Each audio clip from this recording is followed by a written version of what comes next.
في الليل ملي كينعسوا الناس كيبدا الرعب الحقيقي. سطوح المدينة ولات أخطر من الزناقي. عصابة مسلحة كتحرك في صمت، كترعب السكان وكتختفي بلا أثار. شهود عيان كيقولوا بلي الأصوات كتجي من الفوق، خطوات، همسات وحركات غريبة ما كيتفسروش.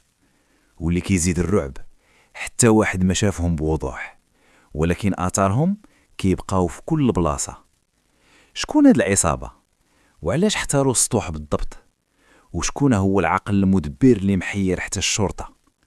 هاد القصة كاملة فيها تفاصيل صادمة وأحداث غادي تخليك تشك في كل صوت كتسمعه في الليل. إلا عجبك هاد النوع من قصص الجرائم والتشويق ما تنساش دير لايك وتشترك في القناة باش توصلك باقي القصص الحقيقية والخطيرة. ودابا ادخل شوف الفيديو الأصلي وكمل القصة حتى الأخر، حيث النهاية ما غاديش تكون متوقعة. كان معكم المحقق من قناة شاوسيف تولكس.